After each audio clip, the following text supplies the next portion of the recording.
Hi, my name is Michael Rubin. It's January 26, 2010, and I want to tell you about a harmonica tuning that I invented recently.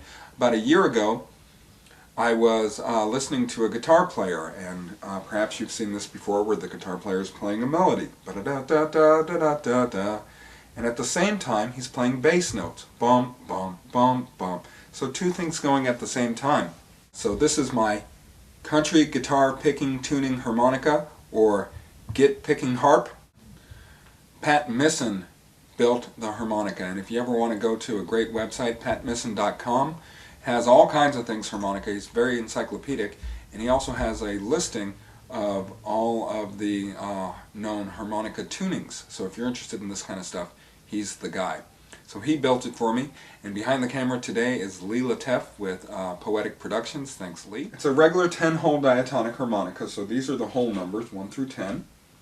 And at the top you've got the notes G, D, A, G, B, D, G, C, G, D.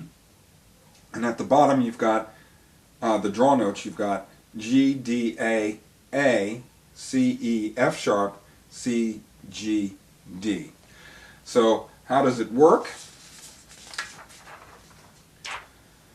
First off, in the middle, from holes 4 through 7, if you've ever played harmonica, you know that there's a do, re, mi, fa, sol, la, ti, do scale right in the middle, starting on 4 blow to 7 blow.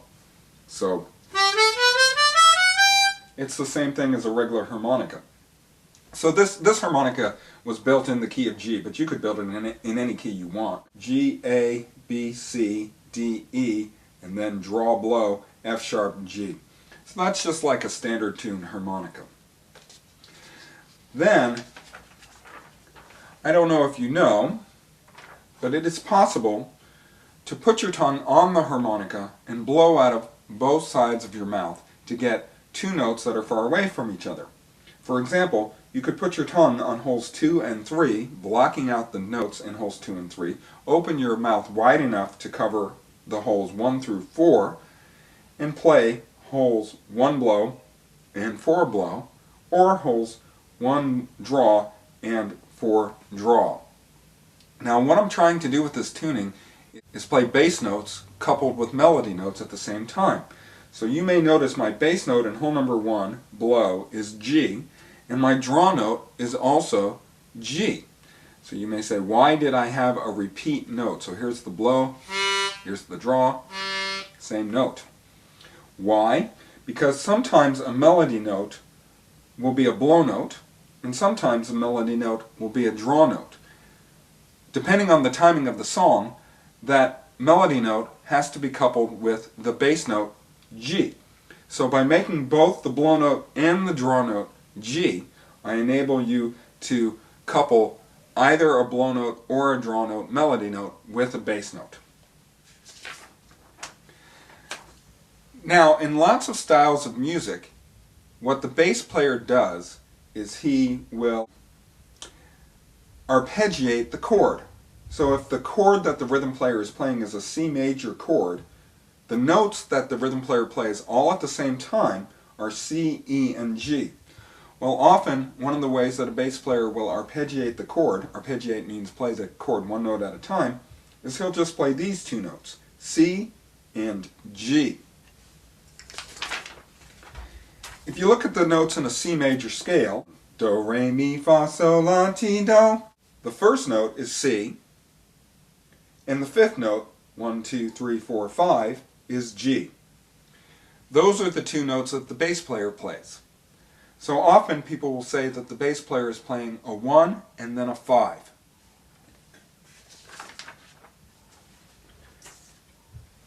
In almost every song in the key of G, there are 3 chords that the band will play.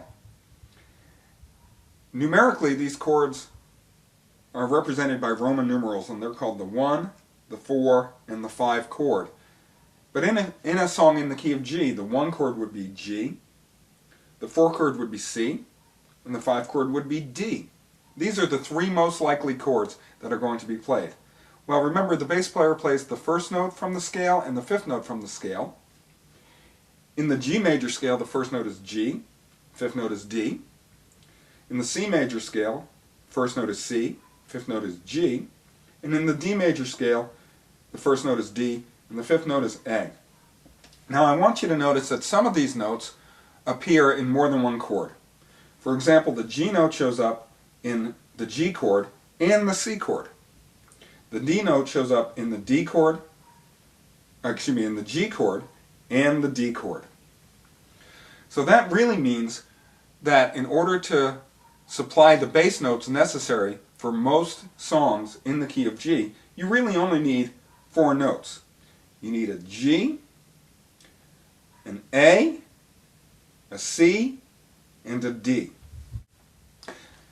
Now I want you to notice that the 5 note in G is D, and the 1 note in D is D. Now that's important for my decisions about the layout of the harmonica. We'll see why in a second. So here's the harmonica layout, holes 1 through 10, and in hole number 1 blow we have G, in 2 blow we have D. In 1 draw and 2 draw we have the same. That's the 1-5 for the G chord. 1-5. Now you hear how that time the 5 was higher than the 1. 1-5. Now the next chord I'm going to talk about is the 5 chord.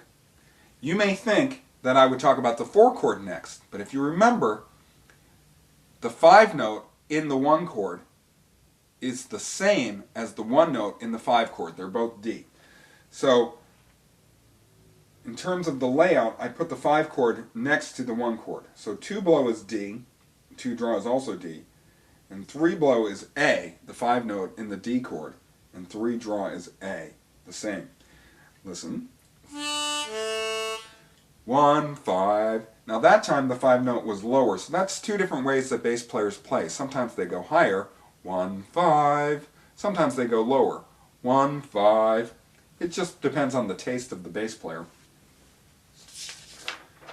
Now the 4 chord is where it really gets interesting. For the 4 chord, I put it on hole number 8. And the 5 note of the 4 chord, G, I put it on 9. So 8 blow and draw is C, and 9 blow and draw is G. Now on most harmonicas, 8 blow and 9 blow, or draw, are very high-pitched notes. But for this harmonica, I made it low in pitch, like a bass note. 1-5. Normally it would be like really high in pitch.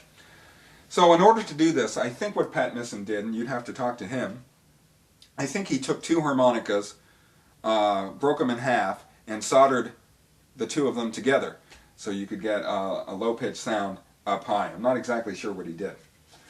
Okay, now, then on hole 9 and 10 blow, I have G and D, the 1-5 for the key of G. Now what this means is I have 2 sets of 1 chords.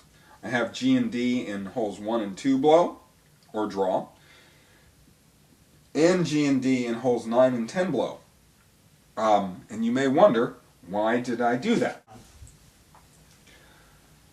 Although it is humanly possible to play 1 blow, G, your bass note, and 7 blow, G, your melody note, by opening your mouth really wide and playing 1 through 7 and blocking holes 2, 3, 4, 5, and 6 with your tongue, that is difficult. So what I did instead is I put a repeat of the bass note in hole number 9. So if the melody note called for 7 blow, I could play 7 blow and 9 blow instead of 1 blow and 7 blow. So what I've done with the layout is I've enabled you to couple any melody note with any bass note with a 5-hole spread, 3-hole tongue block span or less.